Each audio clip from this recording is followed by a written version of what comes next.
السلام عليكم ورحمة الله. بسم الله الحمد لله نحمدك يا من أوضحت لنا سبل الهداية وأرشدنا إلى طريق الإسلام وذللنا على أبواب الخير. أعوذ بالله من الشيطان الرجيم. بسم الله الرحمن الرحيم. أفرأيت من اتخذ إلهه هواه وأضله الله على علم وختم على سمعه وقلبه وجعل على بصره غشاوة فمن يهديه من بعد الله أفلا تذكرون. ഏറെ സ്നേഹം നിറഞ്ഞ ടീൻ സ്പേസ് പരിപാടിയിൽ പങ്കെടുക്കാൻ ഇവിടെ എത്തിയിട്ടുള്ള അനുജന്മാരെ, സഹോദരങ്ങളെ, ഇവിടെ ഒരു ആമുഖം പറഞ്ഞു വെച്ചിട്ടുണ്ട്.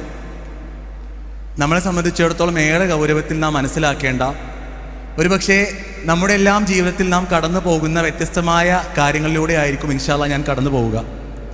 എൻ്റെ സംസാരം വളരെ കുറഞ്ഞ സമയമേ ഉണ്ടാവൂ. അതുകൊണ്ട് തന്നെ പൂർണ്ണമായ ശ്രദ്ധ എൻ്റെ സംസാരത്തിൽ നിങ്ങളുടേത് വേണമെന്നാണ് ആമുഖമായി എനിക്ക് ഓർമ്മപ്പെടുത്താനുള്ളത്. ഞാൻ പറഞ്ഞു പോകുന്ന പല കാര്യങ്ങളും ഒരുപക്ഷെ നിങ്ങൾ ഇപ്പോൾ ഈ വേദിയിൽ ഇരുന്നു കൊണ്ട് തന്നെ കണ്ട കാര്യങ്ങളാവാം. അതല്ലെങ്കിൽ നിങ്ങളുടെ കോളേജിലോ നിങ്ങളുടെ സ്കൂളുകളിലോ അതല്ലെങ്കിൽ നിങ്ങളുടെ വീടകങ്ങളിലൊക്കെ നിങ്ങൾ ഇടപെട്ട പല കാര്യങ്ങളുമാവാം.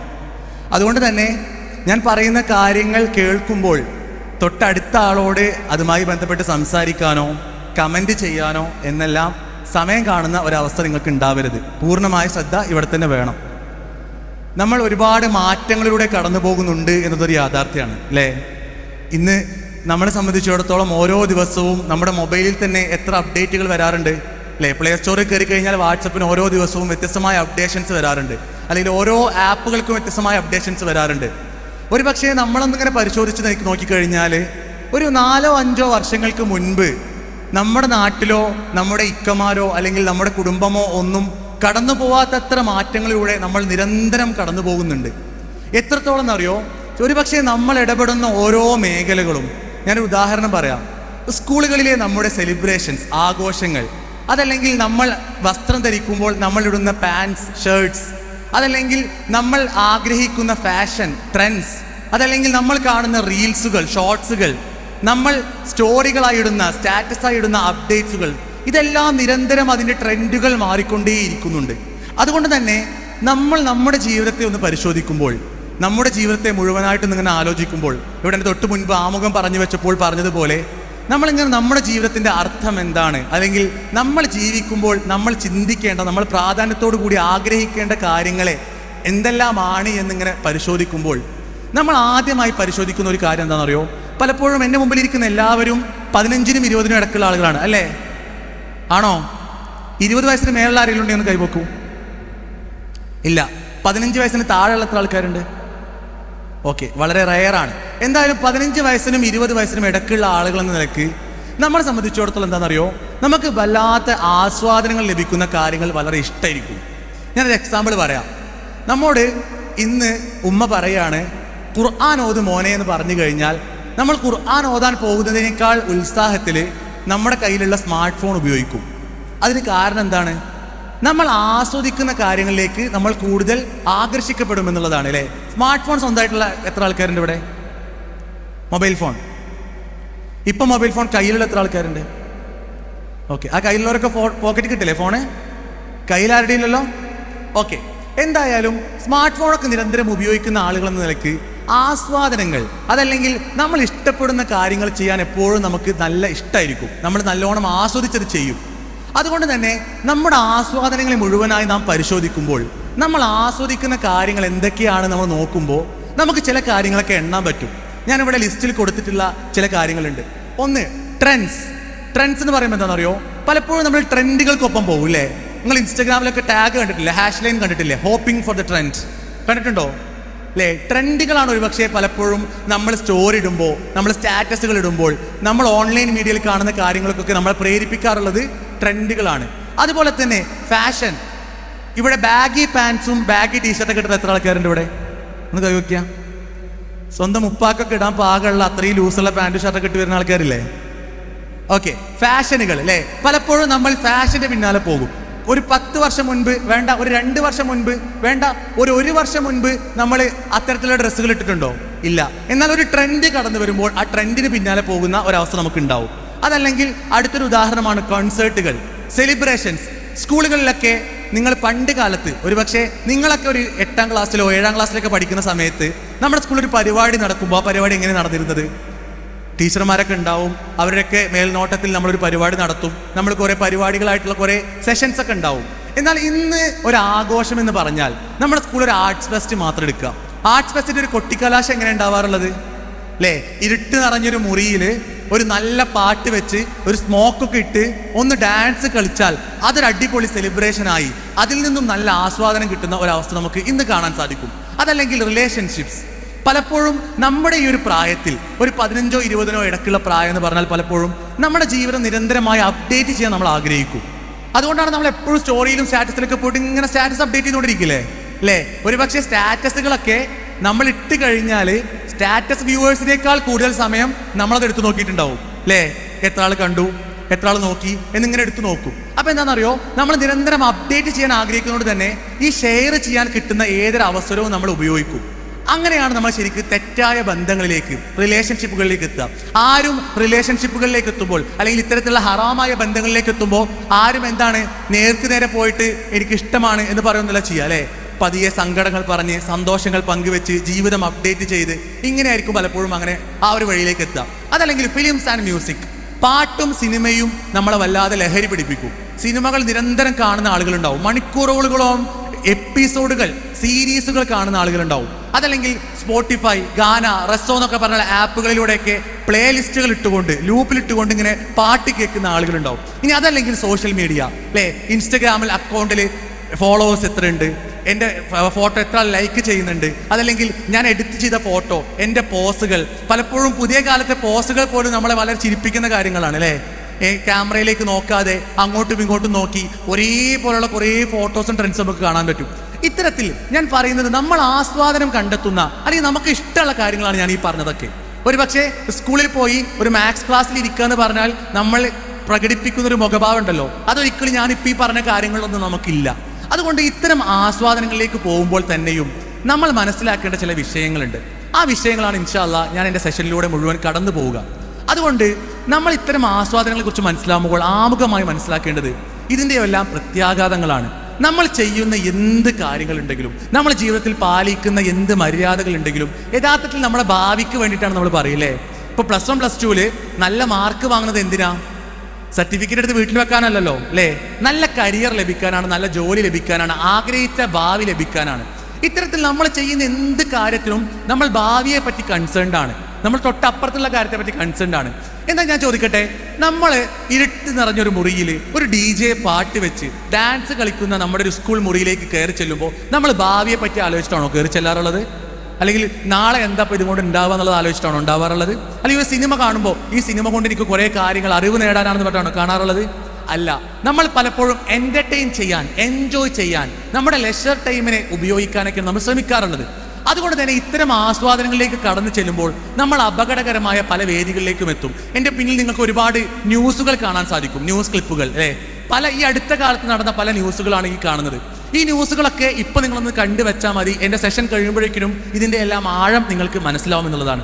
യഥാർത്ഥത്തിൽ ഇത്തരത്തിൽ നമ്മൾ ആസ്വാദനത്തിൻ്റെ പിന്നാലെ പോവാൻ, അല്ലെങ്കിൽ സിനിമകളുടെ, സീരീസുകളുടെ, ഫിലിമുകളുടെ, അല്ലെങ്കിൽ സെലിബ്രേഷൻസിൻ്റെ, അല്ലെങ്കിൽ ഇതുപോലെ സോഷ്യൽ മീഡിയ ട്രെൻഡുകളുടെ, ഫാഷൻ്റെ എല്ലാം പിന്നാലെ പോകാൻ ഒരു കാരണമുണ്ട്. ആ കാരണത്തെയാണ് നമ്മളിവിടെ അഡ്രസ്സ് ചെയ്യുന്നത്. ഇവിടെ ഞാൻ പറയാൻ ഉദ്ദേശിക്കുന്ന പോയിന്റ് എന്നുള്ളത് ലിബറലിസത്തെ പറ്റിയാണ്. ലിബറലിസം എന്ന് കേട്ട എത്ര ആൾക്കാരുണ്ട് ഇവിടെ? Liberalism, okay. ലിബറലിസം പറഞ്ഞാൽ എന്താണ് എന്ന് പറയാൻ പറ്റുന്ന ഒരാൾക്ക് കൈപൊക്കി പറയാം. ആർക്കെങ്കിലും ഉണ്ടോ? ലിബറലിസത്തിന് അർത്ഥമല്ല ഞാൻ ചോദിച്ചത്. അർത്ഥം എല്ലാവർക്കും അറിയുന്നുണ്ടാവും, സ്വാതന്ത്ര്യതാവാദമാണ്, അതിൽ ഉദാരതാവാദാണെന്നൊക്കെ പറയും. അതല്ലാതെ നമ്മളൊക്കെ ലിബറലിസ്റ്റുകളാണോ എന്ന് ചോദിച്ചാൽ ഇവിടെ ആരെങ്കിലും ലിബറലുകളുണ്ടോ? ഇവിടെ ഞാൻ ലിബറലാണെന്ന് പറഞ്ഞാൽ ആരെങ്കിലും ഉണ്ടോ? ഇല്ല. ഒരുപക്ഷെ നിങ്ങൾ കുറേ ഇസങ്ങൾ കേട്ടിട്ടുണ്ടാവില്ലേ? എയ്ത്തീസം എന്ന് കേട്ടിട്ടില്ലേ നിങ്ങൾ? ഫെമിനിസം എന്ന് കേട്ടിട്ടില്ലേ?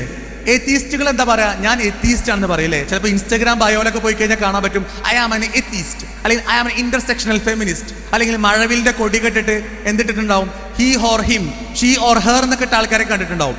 പക്ഷെ ആരെങ്കിലും ഞാൻ ലിബറൽ ആണെന്ന് പറഞ്ഞ് കണ്ടിട്ടുണ്ടോ നിങ്ങൾ? ഇല്ല. അപ്പോൾ ലിബറലുകൾ എന്ന് പറഞ്ഞാൽ ആരാണ് എന്ന് നമ്മൾ മനസ്സിലാക്കേണ്ടതുണ്ട് അല്ലേ. അവിടെയാണ് നമ്മൾ ചില കാര്യങ്ങൾ മനസ്സിലാക്കുന്നത്. ലിബറലിസം എന്ന് പറഞ്ഞു കഴിഞ്ഞാൽ അടിസ്ഥാനപരമായിട്ട് എന്താണെന്നറിയോ, ഞാൻ എൻ്റെ പിന്നിൽ കാണുന്ന ചില വാക്കുകളാണ്, ചില വാഗ്വാദങ്ങളാണ്. എന്താണ്? യു ഓൺലി ലിവ് വൺസ്, നീ ഒരു തവണയെ ജീവിക്കുള്ളൂ. ഇതാണ് ലിബറലുകൾ പറയാറുള്ളത്. മുസ്ലിങ്ങൾ എന്താ പറയാറുള്ളത്? ആഖിറത്തുണ്ടെന്ന് നമ്മൾ പറയില്ലേ, പരലോകം ഉണ്ടെന്ന് നമ്മൾ പറയില്ലേ, മരണശേഷം ജീവിതമുണ്ടെന്ന് പറയില്ലേ. എന്നാൽ ലിബറലുകൾ പറയുന്നത് ഈ ലോകത്തോടു കൂടി എല്ലാം അവസാനിക്കുന്നതാണ്. അതുകൊണ്ട് തന്നെ ഈ ലോകം പൂർണ്ണമായും അടിച്ചു പൊളിച്ച് ജീവിക്കലാണ് ഒരാളുടെ ജീവിത ലക്ഷ്യം എന്നാണ് ലിബറലുകൾ പറയുന്നത്. അപ്പൊ എന്താണെന്നറിയോ, ഒരു കോൺസേർട്ടിൽ പോയി ഡാൻസ് കളിക്കുക എന്നുള്ളത്, അതല്ലെങ്കിൽ നല്ലൊരു ഡ്രഗ് ഉപയോഗിച്ചുകൊണ്ട്, ഒരു സിന്തറ്റിക് ലഹരി ഉപയോഗിച്ച് കുറച്ചു നേരം നമ്മൾ പറയില്ലേ എയർലാവാന്ന് കേട്ടില്ലേ നിങ്ങൾ? എയർലാവാന്നൊക്കെ പറഞ്ഞു കഴിഞ്ഞാൽ അതൊക്കെ വലിയ അടിച്ചുപൊളി സംഭവമായിട്ട് ലിബറലുകൾ കണക്കാക്കും. അതല്ലെങ്കിൽ അടുത്തൊരു വാദമാണ് freedom, no rules no limit. നിയമങ്ങളും നിർദ്ദേശങ്ങളൊന്നും വേണ്ട. പലപ്പോഴും മതത്തിനെ എതിർക്കാൻ, ഇസ്ലാമിനൊക്കെ എതിർത്തുകൊണ്ട് പല ലിബറലുകൾ നമുക്ക് കാണാൻ സാധിക്കും സോഷ്യൽ മീഡിയയിലൊക്കെ. ഫെമിനിസ്റ്റ് ആണെന്ന് പറഞ്ഞിട്ടൊക്കെ പല ആളുകളെയും കാണാൻ പറ്റും. ഇവരൊക്കെ എന്താ പറയാ, മതം ഭയങ്കര അടിച്ചമർത്തലാണ്, നിയമങ്ങളാണ്, സ്ത്രീകളെ അടിച്ചമർത്തുന്നു, ആൺകുട്ടികൾക്ക് പുറത്തു പോകാനും അല്ലെങ്കിൽ അവർക്ക് ഇന്ന സാധനം ചെയ്യാനൊന്നും അനുവദിക്കുന്നില്ല. അതുകൊണ്ട് നിയമങ്ങളും നിർദ്ദേശങ്ങളൊന്നും വേണ്ട, നിയമങ്ങളൊന്നും ഇല്ലാത്തൊരു ലോകമാണ് ഞങ്ങൾക്ക് ആവശ്യം. അതല്ലെങ്കിൽ അവർ പറയുന്ന മറ്റൊരു വാക്കാണ് എന്ത്, my body my choice my right എന്നൊക്കെ. ഇങ്ങനെ പറയുമ്പോൾ ഒരു പക്ഷെ നിങ്ങൾക്ക് സംശയം ഉണ്ടാവും, മൈ ബോഡി മൈ ചോയ്സ് എന്നൊക്കെ പറഞ്ഞാൽ അതൊക്കെ ഇപ്പോൾ ആരാ പറയാന്നുണ്ടാവും. എന്നാൽ ഞാൻ ചെറിയൊരു ഉദാഹരണം മാത്രം പറയാം. ഉമ്മയും ഉപ്പയും നമ്മളൊരു ഉപദേശം പറയുമ്പോൾ, നമ്മുടെ അടുത്ത് എന്തെങ്കിലും ഒരു കാര്യം തിരുത്താൻ പറയുമ്പോൾ, അല്ലെങ്കിൽ മോനെ ഇന്നത് ചെയ്യ്, അല്ലെങ്കിൽ മുടി ഇങ്ങനെ വെട്ടണം, ഇങ്ങനെ വെട്ടാൻ പാടില്ല എന്ന് പറഞ്ഞാൽ അറിയാതെ പോലും മനസ്സിൽ അതൊക്കെ എൻ്റെ ഇഷ്ടമല്ലേ, എൻ്റെ മുടിയല്ലേ എന്ന് തോന്നിയിട്ടുണ്ടെങ്കിൽ നമ്മളും ഈ ഒരു സാധനത്തിന്റെ ഉള്ളിൽ പെടുന്ന ആളുകളാണ് എന്നാണ് അതിനർത്ഥം. അതുകൊണ്ട് ചുരുക്കത്തിൽ പറയാൻ പറ്റുന്നത്, ലിബറലിസം എന്ന് പറഞ്ഞാൽ ബേസിക്കലി തോന്നിയാസാണ്. എന്താണ്? തോന്നിയാസാണ്. തോന്നിയാസം എന്ന് പറഞ്ഞാൽ എന്താണ്? സ്വാഭാവികമായും എനിക്ക് എന്താണോ ഇഷ്ടം അത് ചെയ്യാന്നുള്ളതാണ് ലിബറലിസം നമ്മോട് പറയുന്നത്. അപ്പോൾ എനിക്ക് ഇഷ്ടമുള്ള കാര്യങ്ങൾ എന്തായിരിക്കും? ഞാൻ ഏറ്റവും കൂടുതൽ ആസ്വദിക്കുന്ന കാര്യങ്ങളായിരിക്കും. ഒരാൾക്ക് ഖുർആൻ ഓതുമ്പോൾ കിട്ടുന്ന ആസ്വാദനത്തിനേക്കാൾ കൂടുതൽ ഒരാൾക്ക് ഒരു പാട്ട് കേട്ടാൽ കിട്ടുന്നുണ്ടെങ്കിൽ അയാൾ എന്ത് ചെയ്യും? ലിബറലിസം പ്രകാരം നേരെ പോയി പാട്ടാണ് കേൾക്കുക. അപ്പൊ പലപ്പോഴും ഡെയിലി ഖുർആൻ ഓതൽ ഉണ്ടാവില്ല, നിസ്കാരം ഉണ്ടാവില്ല, നമസ്കാരം മറന്നു പോകും, നമസ്കാരത്തിനെ കുറിച്ചൊരു ഓർമ്മ ഉണ്ടാവില്ല, അല്ലെങ്കിൽ നമസ്കാരം ശ്രദ്ധയില്ലാതെ നിസ്കരിച്ച് എങ്ങനെയെങ്കിലും പോരും. ഇത്തരത്തിൽ നമ്മൾ അറിയാതെ പോലും നമ്മുടെ തോന്നിയ വാസങ്ങൾക്ക്, അതല്ലെങ്കിൽ നമ്മുടെ ഇഷ്ടങ്ങൾക്ക് നമ്മൾ പ്രാധാന്യം കൊടുത്തുകൊണ്ടേയിരിക്കും. അവിടെയാണ് ലിബറലിസം പറയുന്നത് മിയർ എൻജോയ്മെന്റ്, അഥവാ നമ്മുടെ ജീവിതം എന്നുള്ളത് നമുക്ക് ആസ്വദിക്കാനുള്ളതാണ് എന്ന്. ഞാൻ ചോദിക്കട്ടെ, നമ്മുടെ ജീവിതം ആസ്വദിക്കാനുള്ളതാണ് എന്നതിൽ എതിരഭിപ്രായമുള്ള ആരെങ്കിലും ഉണ്ടോ ഇവിടെ? ഒന്ന് കൈവക്കാം. ആസ്വദിക്കാനുള്ളതല്ല എന്ന് പറഞ്ഞ ആരെങ്കിലും ഉണ്ടോ ഇവിടെ? ഇല്ല. നമുക്ക് എല്ലാവർക്കും ആസ്വദിക്കണം അല്ലേ? എന്നാൽ ലിബറലിസം പറയുന്ന പോലെ ആസ്വദിച്ചാൽ ഉണ്ടാവുന്ന അപകടം ഞാൻ ഈ ഒരു സെഷൻ കംപ്ലീറ്റ് ചെയ്ത് നിങ്ങൾക്ക് മനസ്സിലാവും. നേരത്തെ കാണിച്ച ന്യൂസ് ക്ലിപ്പുകളുമെല്ലാം അതുമായി ബന്ധപ്പെട്ടതാണ്. അഥവാ ലിബറലിസം പറയുന്ന ആസ്വാദനം എന്നുള്ളത് നമ്മളെ തെറ്റായ രീതിയിലേക്ക് നയിക്കുന്നതാണ്. അതിനൊരു ഉദാഹരണം ഞാൻ മാത്രം പറയാം. Liberalism creates concepts. ഇത്തരത്തിലുള്ള സ്വന്തം ഇഷ്ടപ്രകാരം എന്തും ചെയ്യാന്ന് പറഞ്ഞ സാധനം വന്നു കഴിഞ്ഞാൽ അത് നമ്മുടെ ഉള്ളിൽ കൺസെപ്റ്റുകൾ സൃഷ്ടിക്കും. നമുക്ക് കുറെ കോൺസെപ്റ്റുകൾ ഉണ്ടാവും. ഞാനൊരു ചോദ്യം ചോദിക്കാം. പലപ്പോഴും നമ്മുടെ നാട്ടിലേക്കുള്ള കല്യാണ വേദികൾ അല്ലെ, മാരേജ് ഫംഗ്ഷൻസ് വീട്ടിലൊക്കെ ഉണ്ടാവാറുണ്ടല്ലോ. മാരേജ് ഫംഗ്ഷൻസ് മുൻപുണ്ടായതുപോലെയാണ് ഇപ്പോൾ ഉള്ളത് നിങ്ങൾക്ക് തോന്നുന്നുണ്ടോ? ഇല്ല, കുറെ മാറ്റം വന്നില്ലേ. ഇന്ന് ഹൽദി ഉണ്ട്, ഗുലാബി ഉണ്ട്, ഒരു കല്യാണ ദിവസം ഉണ്ട്, സേവ് ദ ഡേറ്റ് ഉണ്ട്, സൽക്കാരങ്ങളുണ്ട്, വലിയ ആഘോഷങ്ങളാണ് കല്യാണം അല്ലേ. കല്യാണത്തിന് ഡ്രസ് കോഡുകൾ വേണം. ഡ്രസ് കോഡ് മാത്രം മതിയോ? പോരാ. കല്യാണത്തിന് വേണ്ടി സെപ്പറേറ്റ് ഷോർട്ട് ഫിലിമുകൾ ഇറക്കും, അതിൽ കുടുംബക്കാരെ മുഴുവൻ അഭിനയിക്കും. രാത്രികൾ കൊട്ടും മേളവുമായി ഗാനമേളകൾ ഉണ്ടാവും, കല്യാണ വേദി സൂഫി ഡാൻസ് ഉണ്ടാവും. ഇത്തരത്തിലുള്ള ഒരു മാറ്റം നമ്മുടെ നാട്ടിൽ വരാനുള്ള കാരണം എന്താണ്? Liberalism creates concepts. ചില കൺസെപ്റ്റുകൾ ലിബറലിസം ഉണ്ടാക്കും. എങ്ങനെയാണ് ഇത് ഉണ്ടാക്കിയിട്ടുള്ളത്? നിങ്ങളൊന്ന് ആലോചിക്കുക. കല്യാണത്തിനെ കുറിച്ചുള്ള കൺസെപ്റ്റ്, കല്യാണം എന്ന് പറഞ്ഞാൽ അടിച്ചു പൊളിക്കുക. ഒരു ബ്രൈഡ്, ഒരു വധു ഇങ്ങനെ നടുവിലൂടെ ഇങ്ങനെ വരുന്നു, എന്നിട്ട് ഇവിടെ നിന്നിട്ട് ഒരു പ്രപ്പോസ് ചെയ്യുന്നു, ഒരു റോസാപ്പൂ കൊടുക്കുന്നു. അപ്പൊ കല്യാണത്തിന്റെ ഒരു അടിപൊളി മോഡുണ്ടായി. അതല്ലെങ്കിൽ അതൊരു ഫോട്ടോഗ്രാഫിയിൽ നല്ല വീഡിയോ പതിഞ്ഞു കഴിഞ്ഞാൽ അതാണ് കല്യാണം എന്ന് വിചാരിക്കാൻ കാരണം എന്താണ്? നമ്മുടെ കുട്ടികൾ. ആ കാരണം എന്തായിരിക്കും?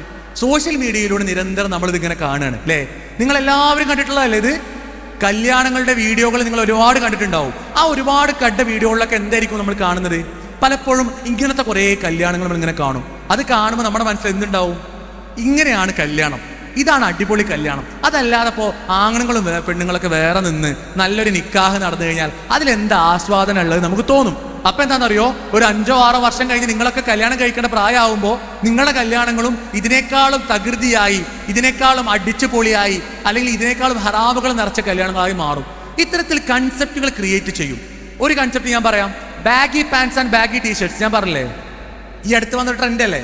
കഴിഞ്ഞ പെരുന്നാക്കൊക്കെ കുട്ടികൾ പള്ളിയിലൊക്കെ ഭയങ്കര ലൂസുള്ള പാൻറ്. അപ്പൊ നമ്മൾ വിചാരിച്ച എന്താ അറിയോ, ഉപ്പാന്റെ പാൻറ് ഇട്ട് വന്നതായിരിക്കുന്നതാണ്. ആണോ?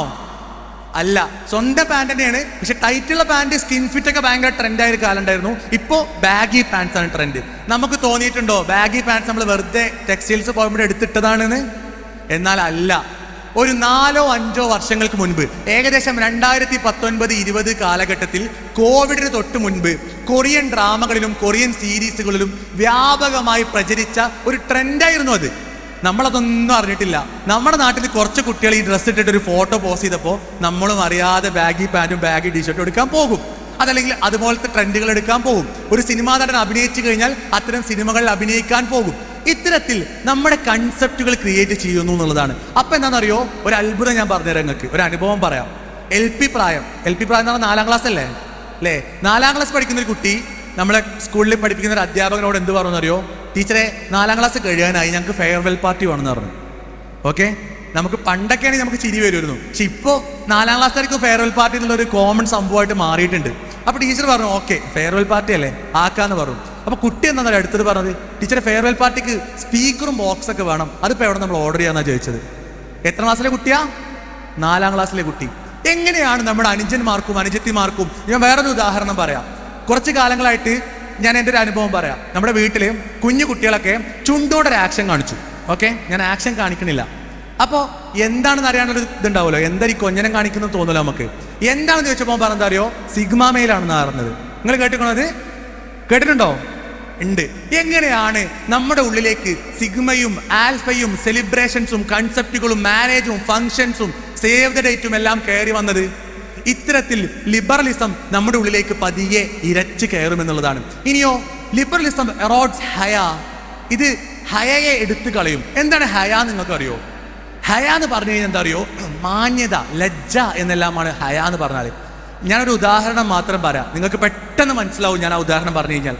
ഒരു ചങ്ങായി ഉണ്ടല്ലോ, ഒരു മനുഷ്യൻ, അയാള് നമ്മുടെ നാട്ടിലെ അടുത്തുള്ള ഒരു ടൗണിൽ ഒരു കട ഉദ്ഘാടനം ചെയ്യാൻ വന്നു. മനസ്സിലായില്ല എന്താന്നുള്ളത്? കുറെ പേർക്ക് പിടുത്തം കിട്ടി, ബാക്കി ഞാൻ പറയാം. ഓക്കെ, എന്നിട്ട് സ്റ്റേജിൽ കയറിങ്ങാണ്ട് വളരെ വൃത്തികെട്ട പാട്ടുകളുണ്ട് പാടി. അപ്പൊ ഉണ്ടല്ലോ, റോഡ് മുഴുവൻ തിക്കിത്തിരഞ്ഞ് നടക്കുന്ന ആളുകൾ മുഴുവൻ ഭയങ്കര കയ്യടി. ഞാൻ ആളെ പേരൊന്നും പറയണ്ടല്ലോ, നിങ്ങൾക്ക് എല്ലാവർക്കും ആളെ മനസ്സിലായില്ലേ? ഇത്തരത്തിൽ ഹയാഇനെ എടുത്തു കളയും, ലജ്ജയെ എടുത്തു കളയും. ഒരാൾക്ക് മാന്യത എന്ന് പറയുന്ന അടിസ്ഥാനപരമായി ഉണ്ടാവേണ്ട ക്വാളിറ്റിയെ ഇല്ലാതാക്കും. അതുവഴി ഒരാൾക്ക് ലജ്ജ നഷ്ടപ്പെടുന്നതോടുകൂടി എന്ത് തിന്മ ചെയ്യാനും ഒരു മടിയും ഇല്ലാതാവും. അതുകൊണ്ടാണ് ശരിക്കും പറഞ്ഞാൽ ഡ്രഗ്സ് ഉപയോഗിക്കുന്ന ആൾക്കാരെ കണ്ടിട്ടില്ലേ നിങ്ങൾ? ഡ്രഗ്സ് ഉപയോഗിച്ച് മദ്യപിച്ച് ലക്ക് കെട്ടി കിടക്കുന്ന ആളുകളുടെ പ്രത്യേകത എന്താണ്? അവർക്ക് ഹയാ നഷ്ടപ്പെട്ടു, ലജ്ജ നഷ്ടപ്പെട്ടു. ലജ്ജ നഷ്ടപ്പെടുത്തതോടുകൂടി യാതൊരു മാന്യതയും ഇല്ലാതെ സമൂഹത്തിൽ അഴിഞ്ഞാടാനുള്ള റെഡിയായി നിൽക്കുകയാണ് അവര്. അതുകൊണ്ട് ലിബറലിസം പതുക്കെ പതുക്കെ നമ്മുടെ ഹയാഇനെ എടുത്തു നീക്കും. അതിനൊരു ഉദാഹരണമാണ് എന്തെന്നറിയോ, നമ്മുടെ നാട്ടിലൊക്കെ ഈ അടുത്ത കാലത്ത് ഈ ട്രെൻഡ്സും റീൽസ് എന്നൊക്കെ പറയില്ലേ, ഈ റീൽസ് ട്രെൻഡ്സ് എന്നൊക്കെ പറഞ്ഞിട്ട് എല്ലാ കാര്യങ്ങളെയും പ്രദർശിപ്പിക്കുന്ന, അതല്ലെങ്കിൽ 1 day in my life, what is in my bag എന്നെല്ലാം പറഞ്ഞ് രഹസ്യമായ ജീവിതത്തെയൊക്കെ ഇങ്ങനെ പ്രദർശിപ്പിച്ച് കപ്പിൾ ലൈഫൊക്കെ കാണിക്കുന്ന കുറെ ആളുകളുണ്ടല്ലോ. ഇത്തരം ആളുകളൊക്കെ ഹയാഇനെ, ലജ്ജയെ എടുത്തു നീക്കുന്ന ആളുകളാണ്. അപ്പൊ എന്താണെന്നറിയോ, പതിയെ പതിയെ നമ്മുടെ ലജ്ജ എടുത്തു നീക്കുന്നതോട് കൂടി നമ്മൾ ഇത്തരം ലിബറലിസത്തിലേക്ക് അടിമപ്പെട്ടു പോകുന്നതാണ്. മൂന്നാമത്തേത്, ലിബറലിസം ഡിസ്ട്രോയ് സൊസൈറ്റി. ഇത് സമൂഹത്തെ നശിപ്പിച്ചു കളയും. എങ്ങനെയാണ് നശിപ്പിച്ചു കളയാന്നറിയോ? ഞാനൊരു ഉദാഹരണം മാത്രം പറയാം. ഈ അടുത്ത് മലപ്പുറത്തൊരു പരിപാടി നടന്നു, നിങ്ങൾ എല്ലാവരും കണ്ടിട്ടുണ്ടാവും അല്ലെ? പ്രൈഡ് മാർച്ച് കേട്ടിട്ടുണ്ടോ നിങ്ങൾ? LGBTQIA+ കേട്ടിട്ടുണ്ടോ നിങ്ങൾ? നമ്മുടെ അടുക്കിലേക്ക് വ്യത്യസ്തമായ രീതിയിൽ ഇത് കടന്നു വരുന്നതിൻ്റെ ഒരു അളവാണ് ഞാൻ പറയുന്നത്. നമ്മുടെ നാട്ടിലടക്കം ഇത്തരം മഴവിൽ പതാകയുമായി ആളുകൾ വന്നു. LGBTQIA+ കുറിച്ച് നിങ്ങളുടെ അഭിപ്രായം എന്താണെന്ന് വെച്ചാൽ നമ്മളെല്ലാവരും പറയും അത് തെറ്റാണ്, എതിർക്കുന്നൊക്കെ ചെയ്യും. എന്നാൽ ഞാൻ പറയുന്നു, ഇത് നമ്മുടെ അടുക്കിലടക്കം ഇരച്ചു കയറാനുള്ള സാധ്യതകൾ ഇന്ന് ഉണ്ടാക്കാനുള്ള കാരണം ഈ ലിബറലിസം നമ്മുടെ അടുത്തേക്ക് വന്നതാണ്. പലപ്പോഴും ലിബറലിസത്തിനോട് നമ്മൾ അടിമപ്പെടുക എങ്ങനെയെന്നറിയോ? ഞാൻ ആരും ലിബറലിസ്റ്റ് ആണെന്ന് പറഞ്ഞിട്ട് നമ്മൾ ആരും പോവില്ല. മറിച്ച് നമ്മൾ ലിബറലിസത്തിന്റെ അടുത്തേക്ക് പോവുക ഹേർഡ് മെന്റാലിറ്റിയിലാണ്. പൊതുബോധം എന്നൊക്കെ പറയും, കൂട്ടത്തിൽ കൂടുക. പലപ്പോഴും ലഹരി ഉപയോഗിക്കുന്ന കുട്ടികൾ എങ്ങനെ അറിയാം ലഹരി ഉപയോഗിക്കുക? കൂട്ടത്തിൽ ഒരാൾ സിഗരറ്റ് വലിച്ചു തുടങ്ങും, അപ്പോൾ അതൊന്ന് ടെസ്റ്റ് ചെയ്യാൻ വേണ്ടിയിട്ട് അടുത്ത ആൾ തുടങ്ങും, അങ്ങനെ ആ ഗ്രൂപ്പിൽ എല്ലാവരും അത് തുടങ്ങും. ഇങ്ങനെ കൂട്ടത്തിൽ കൂടുന്ന മെന്റാലിറ്റി. ഒരു കല്യാണത്തിൽ ഒരു ആഘോഷം ഉണ്ടായി കഴിഞ്ഞാൽ നമ്മുടെ വീട്ടിൽ ഉണ്ടായില്ലെങ്കിൽ ഒരു മോശമാണ്. സെലിബ്രേഷൻസിൽ എല്ലാവരും ഡാൻസ് കളിക്കുമ്പോൾ ഞാനും പോയിട്ടൊന്ന് അടിച്ചു പൊളിച്ച് ഡാൻസ് കളിച്ചാൽ ഈ പ്രശ്നമാണ്. അപ്പോൾ നമ്മൾ വീട്ടിൽ പോയി അടി ഉണ്ടാക്കും, മരുത്തുമാർക്കും കഷ്ടപ്പെട്ട് പെർമിഷൻ വാങ്ങും, തെറ്റായ രീതിയിൽ പണം ചെലവഴിക്കും, ഡ്രഗ്സിനും അല്ലെങ്കിൽ മറ്റുള്ള അവിഹിതങ്ങളിലേക്കൊക്കെ നമ്മൾ പോകും. ഇതിനൊക്കെ കാരണം ബേസിക്കായിട്ട് എന്താണ്? പലപ്പോഴും നമ്മൾ ഇത്തരം കൂട്ടത്തിൽ കൂടുന്ന സ്വഭാവത്തിലേക്ക് പോകുന്നു എന്നുള്ളതാണ്. ഇവിടെ നമ്മൾ അപകടകരമായി മനസ്സിലാക്കേണ്ട ഒരു വാദമുണ്ട്. ഞാൻ അത് മാത്രം പറഞ്ഞ് അവസാനിപ്പിക്കുകയാണ്. LGBTQIA+, നിങ്ങൾക്ക് എല്ലാവരും കേട്ടിട്ടുണ്ടാവും അല്ലേ? എന്താണ് ഇത്തരം ആളുകൾ പറയുന്നത്? ഞാൻ സിമ്പിളായിട്ടൊരു കാര്യം പറഞ്ഞുതരാം. എന്താണെന്നറിയോ? ഇവർ പറയുന്നത് തങ്ങൾക്ക് ഇഷ്ടമുള്ള കാര്യം സമൂഹത്തിൽ നടപ്പിലാക്കണം എന്നുള്ളതാണ്. അപ്പൊ നമുക്ക് തോന്നും ഇഷ്ടമുള്ളതൊക്കെ നടപ്പിലാക്കുന്നല്ലേ വേണ്ടത് എന്നല്ലേ. പക്ഷെ ഇവർക്ക് ഇഷ്ടമുള്ള കാര്യം എന്താണെന്നറിയോ? നമ്മൾ ആദ്യമൊക്കെ ഇവർ വിചാരിച്ചത്, ഇവർ ആദ്യം പറയാൻ എന്താണെന്നറിയോ? ഹോമോസെക്ഷുവാലിറ്റി, ആണും ആണിനും ഇഷ്ടം, പെണ്ണും പെണ്ണിനും ഇഷ്ടം. അപ്പൊ നമ്മൾ വിചാരിക്കും അങ്ങനത്തെ ഒരു വാദം മാത്രമല്ലേ എന്ന്. അവിടെ നിൽക്കില്ല. ഇവരുടെ തോന്നിയവാസങ്ങൾ അവിടെ എവിടെയും നിൽക്കില്ല. അതിനെല്ലാം മുന്നോട്ട് പോയി പലപ്പോഴും സമൂഹത്തിൽ പരസ്യമായിക്കൊണ്ട് വ്യഭിചാരം നടക്കുന്ന, അതല്ലെങ്കിൽ ഇപ്രാവശ്യം മലപ്പുറത്ത് ഈ പ്രൈഡ് മാർച്ച് നടത്തപ്പോൾ കാണിച്ചതുപോലെ നഗ്നമായ രീതിയിൽ ആളുകൾ നടക്കുന്ന, അല്ലെങ്കിൽ നഗ്നത കാണിക്കുന്ന, പ്രദർശിപ്പിക്കുന്ന, അതെല്ലാം തങ്ങളുടെ അവകാശമാണെന്ന് പറയുന്ന അവസ്ഥയിലേക്ക് മാറും. അങ്ങനെ മാറിക്കഴിഞ്ഞാൽ എന്താ അറിയോ? ഞാൻ ഫ്രാൻസിൽ പഠിച്ച ആളാണ്, ഓക്കെ. യൂറോപ്പിലായിരുന്നു ഞാൻ ഉണ്ടായിരുന്നത്. യൂറോപ്പിൽ ഞാൻ എൻ്റെ അനുഭവം മാത്രം പറയാം. പ്രൈഡ് മാർച്ച് എന്നെല്ലാം പറഞ്ഞ് നമ്മുടെ നാട്ടിൽ ഇപ്പോൾ പ്രൈഡ് മാർച്ച് നടക്കുന്നുണ്ടല്ലോ. ഇവിടെ ഇപ്പോൾ നാട്ടുകാരും വീട്ടുകാരൊക്കെ ഉള്ളതുകൊണ്ട് തന്നെ പലപ്പോഴും അതിനൊന്ന് ബാക്ക് അടിക്കും, അല്ലെങ്കിൽ കാണുമ്പോൾ അതൊക്കെ ഒന്ന് പരിശോധിച്ച് പറ്റുന്നത് മാത്രമേ അവതരിപ്പിക്കുള്ളൂ. പക്ഷേ ഈ പ്രൈഡ് മാർച്ചിന്റെ യൂറോപ്യൻ വേർഷൻ നേരിട്ട് കണ്ട ആളാണ് ഞാൻ പറയുന്നു, നഗ്നമായി നമ്മുടെ റോട്ടിലൂടെ ആളുകൾ നടക്കുന്ന അവസ്ഥ വരും. അത്രത്തോളം വൃത്തികേടുകൾ നമ്മുടെ നാട്ടിൽ നടന്നാലും എല്ലാവരും പറയും അത് അവരുടെ ഇഷ്ടമല്ലേ, അത് അവരുടെ അവകാശമല്ലേ എന്ന് പറയും. ഇത്തരം അവസ്ഥയിലേക്ക് നമ്മൾ പോയി കഴിഞ്ഞാലുള്ള അപകടത്തെ നമ്മൾ തിരിച്ചറിയുന്നതാണ്. പലപ്പോഴും നിങ്ങളിപ്പോൾ +1 +2 പഠിക്കുന്ന ആളുകളാണ് അല്ലേ? കോളേജിലേക്ക് കയറി ചെല്ലുമ്പോൾ നമ്മുടെ കോളേജുകളിൽ കാണുന്ന പോസ്റ്ററുകൾ ഇത്തരത്തിലുള്ള പോസ്റ്ററുകളായിരിക്കും. എന്തായിരിക്കും അറിയോ? പ്രണയത്തിന് അതിരുകളില്ല, ലിംഗമില്ല പ്രണയത്തിന്, ആണും പെണ്ണും ഒപ്പരമിരിക്കും. ഇങ്ങനെയുള്ള കുറെ വാക്കുകൾ കേൾക്കുമ്പോൾ നമ്മൾ വിചാരിക്കും ഇതൊക്കെ അടിപൊളിയല്ലെന്ന് വിചാരിക്കും. എന്താ അടിപൊളിയാണ്? ആദ്യം ഇതാണ് പറയാ, പിന്നെന്താ അവസാനം പറയാം കുഞ്ഞു കുട്ടികളെ വരെ ഭോഗിച്ചാൽ അതൊന്നും പ്രശ്നമല്ല, പീഡോഫീലിയും പ്രശ്നമല്ല എന്നൊക്കെ പറഞ്ഞ ആൾക്കാർക്ക് എത്തും. അപ്പം നമ്മൾ പറയും ഇത് പ്രശ്നമാണെന്ന് പറയും. അതുകൊണ്ട് ഞാൻ പറയുന്നു കുട്ടികളെ, നിങ്ങളുടെ അടുക്കിലേക്ക് he or him, she or her, they or them, I am a queer, I am a ally എന്നെല്ലാം പറഞ്ഞ് ഓരോ ആളുകൾ വന്നാൽ നിങ്ങൾ നന്നായി കരുതിയിരുന്നോളിയും, അവരോട് നേർക്ക് നേരെ പറഞ്ഞോളിയും തോന്നിയവാസികളാണ് നിങ്ങൾ എന്നുള്ളത്. വെറും ദേഹേച്ഛകളെ പിൻപറ്റുന്ന, യാതൊരു ശാസ്ത്രീയമായ അടിത്തറയും ഇല്ലാതെ, ഒരു ബന്ധവുമില്ലാത്ത കാര്യങ്ങളെ സമൂഹത്തിൽ പ്രഘോഷിച്ചുകൊണ്ട് നടക്കുന്ന ആളുകളാണെന്നുള്ളത്. ഇവിടെ നമ്മൾ മനസ്സിലാക്കേണ്ട ഒരു കാര്യം, നമുക്ക് ഇത്തരം കാര്യങ്ങളുമായി മുന്നോട്ട് പോയി കഴിഞ്ഞാൽ, സമൂഹം ഇങ്ങനെ പോയി കഴിഞ്ഞാൽ നമുക്ക് ചിലത് നഷ്ടപ്പെടുന്നുണ്ട്. എന്താണ് നഷ്ടപ്പെടുന്നത്? ഞാൻ തുടക്കത്തിൽ പറഞ്ഞതുപോലെ നമ്മൾ നമ്മുടെ പേർപ്പസ് മറന്നുപോകും, നമ്മുടെ ലക്ഷ്യം മറന്നുപോകും. അതുകൊണ്ടാണ് പലപ്പോഴും നിസ്കാരം കഴിഞ്ഞൊരു 10 മിനിറ്റ് മുസല്ലയിൽ നിന്നുകൊണ്ട് പ്രാർത്ഥിക്കാൻ നമുക്ക് പറ്റാത്തത്, അല്ലെങ്കിൽ കുറച്ചു നേരം അള്ളാഹിൻ്റെ അടുത്ത് ഒറ്റയ്ക്ക് നമ്മുടെ കാര്യങ്ങളൊന്നും പറയാൻ പറ്റാത്തത്, അല്ലെങ്കിൽ ഇമ്മാൻ്റെ അടുത്തോ ഉപ്പാൻ്റെ അടുത്തോ എന്തെങ്കിലും ഒന്ന് എതിർത്ത് പറയുമ്പോഴേക്കും 4 എണ്ണം അങ്ങോട്ട് പറഞ്ഞ് തർക്കിച്ച് ഒച്ചയിടാനുള്ള സ്വഭാവം ഉണ്ടാവണം. എന്തുകൊണ്ടാണ്? ഇത്തരത്തിൽ പതിയെ പതിയെ നമ്മുടെ ഉള്ളിലുള്ള മാന്യതയെ, ലജ്ജയെ ഇതെടുത്ത് നീക്കുന്നുള്ളതാണ്. അപ്പം നമുക്ക് ആസ്വാദനം മാത്രം, സോഷ്യൽ മീഡിയ മാത്രം, മൊബൈൽ ഫോൺ മാത്രം, ഡ്രഗ്സും മ്യൂസിക്കും ഫിലിംസും മാത്രം ഇഷ്ടമുള്ള ഒരവസ്ഥയിലേക്ക് മാറും. കുട്ടികളെ നല്ല കരുതിയിരുന്നോളി. നമ്മൾ ശ്രദ്ധിച്ചില്ലെങ്കിൽ നമ്മൾ അപകടകരമായ സാഹചര്യത്തിലേക്കാണ് പോവുക. ഇവിടെ നമ്മളെ സംബന്ധിച്ചിടത്തോളം നമുക്കൊരു ഉറപ്പുണ്ട്. എന്താ പറയുക ഉറപ്പ്? പരിശുദ്ധ ഖുർആൻ നമ്മോട് പറഞ്ഞൊരു വാക്കുണ്ട്. നിങ്ങൾക്ക് എല്ലാവർക്കും അറിയുന്നൊരു ആയത്താണ്. എൻ്റെ കൂടെ നിങ്ങൾ ഓതണം. നിങ്ങൾ എല്ലാവരും മനസ്സിൽ ഓതിയാൽ മതി. ഓക്കെ? അലിഫ് ലാം മീം ദാലികൽ കിതാബു ലാ റൈബ ഫീഹി ഹുദൽ ലിൽ മുത്തഖീൻ. കേട്ടിട്ടുള്ളതിനകത്ത് അല്ലേ? നമ്മളെല്ലാവരും കേട്ടിട്ടുണ്ട്. അലിഫ് ലാം മീം ദാലികൽ കിതാബു ലാ റൈബ ഫീഹി, ഈ കിതാബിൽ നിങ്ങൾക്ക് യാതൊരു സംശയവുമില്ല. ഹുദൽ ലിൽ മുത്തഖീൻ, ഇത് മുത്തഖീങ്ങൾക്ക്. ആരാ മുത്തഖീൻ എന്ന് പറയുന്നത്? നിങ്ങൾക്ക് ഇങ്ങനെ സെലിബ്രേഷൻസും മാരേജും ഫംഗ്ഷൻസും ട്രെൻഡും ഫാഷൻസും കോൺസേർട്സ് ഒക്കെ നടക്കുമ്പോൾ ഇതൊന്നും എനിക്ക് പറ്റുന്നതല്ല എന്ന് പറഞ്ഞ് മാറി നിൽക്കുന്ന സൂക്ഷ്മതയുള്ള ആളുകൾ, എല്ലാ ട്രെൻഡിന്റെ പിന്നാലെയും പോയിട്ട് ഞാൻ അവിടുത്തെ മെയിനാണെന്ന് കാണിക്കുന്ന ആളുകളല്ലാതെ എനിക്കൊരു ആറ്റിറ്റ്യൂഡ് ഉണ്ട്, എനിക്കൊരു സ്റ്റാൻഡേർഡ് ഉണ്ട്, എനിക്കൊരു കൺസെപ്റ്റ് ഉണ്ട്. ആ കൺസെപ്റ്റ് എന്നുള്ളത് എനിക്ക് അഭിമാനമുള്ള, ഇസ്സത്തുള്ള ഒരു കാര്യമാണ് എന്ന് പറഞ്ഞ് മാറി നിൽക്കാൻ സാധിക്കുന്ന ആളുകൾ, അവർക്ക് ഹുദല്ലിൽ മുത്തഖീൻ, ആ മനുഷ്യന്മാർക്ക് ഹുദയാണ് ഈ ഖുർആൻ എന്നാണ് നമ്മോട് പറഞ്ഞത്. മാത്രമല്ല, നിങ്ങളൊന്ന് ആലോചിച്ച് നോക്കിയും, ഇത്തരം ആളുകൾ പറഞ്ഞ സാധനങ്ങളൊക്കെ വെച്ച് ഇങ്ങനെ പോയി കഴിഞ്ഞാൽ ഇവിടെയുള്ള ശ്രദ്ധ എന്തൊക്കെയാണെന്ന് അറിയോ? ഫെമിനിസം, LGBTQ, അല്ലെങ്കിൽ കുറെ ആഘോഷങ്ങൾ, കുറെ അടിച്ചുപൊളിക്കൽ, കുറെ ഡ്രഗ്സ്, കുറെ കഞ്ചാവ്, ഇതൊക്കെയാണ് ഇവരെ ചർച്ചകൾ. എന്നാൽ മറുവശത്ത് പൊട്ടിപ്പൊളിഞ്ഞ ബിൽഡിംഗ് അവശിഷ്ടങ്ങൾക്കിടയിൽ നിന്നും നമ്മുടെ സഹോദരങ്ങൾ സ്വന്തം കുടുംബാംഗങ്ങളെ തിരയുന്ന ഒരു അവസ്ഥയിലാണ് നമ്മൾ മുന്നോട്ട് പോകുന്നത്. ഞാൻ ചോദിക്കട്ടെ, പലസ്തീനിലെ ആ മക്കൾക്ക് വേണ്ടിയിട്ട് നമ്മൾ എത്ര സമയം ആത്മാർത്ഥമായി പ്രാർത്ഥിച്ചിട്ടുണ്ട്? നമ്മുടെ സഹോദരങ്ങളല്ല അവര്. ഉക്രൈനിൽ മരണപ്പെടുന്ന പാവപ്പെട്ട കുട്ടികൾക്ക് വേണ്ടി നമ്മൾ എത്ര ആൾ പ്രാർത്ഥിച്ചിട്ടുണ്ട്? പലപ്പോഴും നമ്മുടെയൊക്കെ ശ്രദ്ധ വേറെ പല കാര്യങ്ങളിലാണ്. ട്രെൻഡുകളിലായിരിക്കും, ഷോർട്സിലായിരിക്കും, റീൽസിലായിരിക്കും. പലപ്പോഴും ഇൻസ്റ്റഗ്രാമൊക്കെ സ്ക്രോൾ ചെയ്ത് നമ്മുടെ സ്ക്രോളിംഗ് ഒക്കെ കംപ്ലീറ്റ് ആയിട്ടുണ്ടാവും. എന്നിട്ട് നമ്മൾ പിന്നെ അടുത്ത ആപ്പിലേക്ക് ചാടും, സ്നാപ്ചാറ്റിലേക്ക് പോകും, ഫോട്ടോസ് അയച്ചുകൊണ്ടേയിരിക്കും. ഒരു പക്ഷേ ഇങ്ങനെ ഒരു വേദിയിൽ പൂർണ്ണമായ AC സജ്ജീകരണത്തിൽ ഇരുത്തി കഴിഞ്ഞാലും ഇടക്കിടക്ക് ഫോൺ എടുത്ത് നോക്കാൻ തോന്നും. ഇതിനൊക്കെ കാരണം ഈ ലിബറലിസം നമ്മുടെ തലച്ചോറിൽ കയറുന്നതുകൊണ്ടാണ്. അതുകൊണ്ട് നല്ല ശ്രദ്ധയോട് നിങ്ങൾ ആ കാര്യങ്ങൾ മനസ്സിലാക്കണം. ഇവിടെ എനിക്ക് പറഞ്ഞു നിർത്താനുള്ളത്, no isms, no ideologies, no theories, nothing can be compared with Islam. ഇസ്ലാമുമായി ഒരു ഇസങ്ങൾക്കും ഒരു ഐഡിയോളജിക്കും ഒരു മതത്തിനും കമ്പയർ ചെയ്യാൻ പറ്റാത്ത അഭിമാനമുള്ള മതത്തിലാണ് നമ്മളുള്ളത്. അതുകൊണ്ട് വമൻ അഹ്സനു ഖൗലൻ മിമ്മൻ ദആ ഇലല്ലാഹ് വഅമില സ്വാലിഹൻ വഖാല ഇന്നനി മിനൽ മുസ്ലിമീൻ എന്ന് പറയുന്ന വഖാല ഇന്നനി മിനൽ മുസ്ലിമീൻ, ഞാൻ മുസ്ലിമാണെന്ന് പറഞ്ഞ് സ്കൂളിലേക്ക് കയറി ചെന്നാൽ അവിടെയുള്ള വേണ്ടാതീനങ്ങളിൽ നിന്നും മാറി നിൽക്കാൻ എനിക്കിതൊന്നും ആവശ്യമില്ല, ഇതല്ലാതെ തന്നെ എനിക്ക് ആസ്വാദനങ്ങളുണ്ടെന്ന് പറയാൻ, പലസ്തീനിലെ മരിച്ചു വീഴുന്ന കുഞ്ഞുങ്ങൾക്ക് വേണ്ടി ഒറ്റയ്ക്കിരുന്ന് പ്രാർത്ഥിക്കാൻ, രാത്രിയുടെ അന്ത്യയാമങ്ങളിൽ തഹജ്ജുദ് എഴുതി നമസ്കരിക്കാനെല്ലാം സാധിക്കുന്ന ആ ഇജ്ജത്തുള്ള പ്രൗഡ് മുസ്ലിമായി നമുക്ക് മാറാൻ സാധിക്കണം.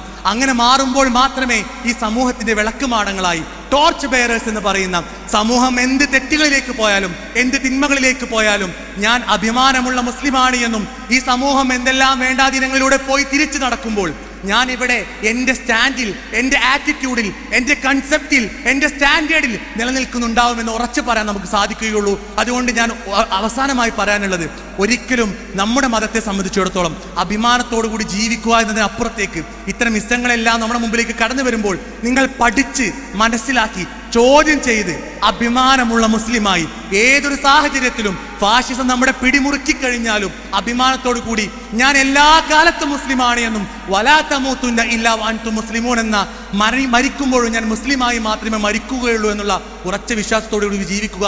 അള്ളാഹു അത്തരത്തിൽ വിശ്വാസം മുറുകെ പിടിച്ചുകൊണ്ട് നല്ല മക്കളായി വളരുവാനും മാതാപിതാക്കൾക്ക് കൺകുളിർമയുള്ള മക്കളായി മാറുവാനും നല്ല കരിയർ കെട്ടിപ്പടുക്കുവാനും നാളെ ഇസ്ലാമിനും മുസ്ലിങ്ങൾക്കും അഭിമാനമുണ്ടാകുന്ന ഭാവി കെട്ടിപ്പടുക്കുവാനും സമൂഹത്തിന് വെളിച്ചം വീശുന്ന നല്ല മക്കളായി മാറുവാനും അള്ളാഹു അനുഗ്രഹിക്കുമാറാവട്ടെ. അഖൂലു ഖൗലി ഹാദാ അസ്തഗ്ഫിറുല്ലാഹ ലി വലക്കും വൽജമീഅൽ മുഅ്മിനീൻ അസ്തഗ്ഫിറുഹു ഇന്നഹു ഹുവൽ ഗഫൂറുർ റഹീം. അസ്സലാമു അലൈക്കും വറഹ്മത്തുള്ളാഹി വബറകാതുഹു.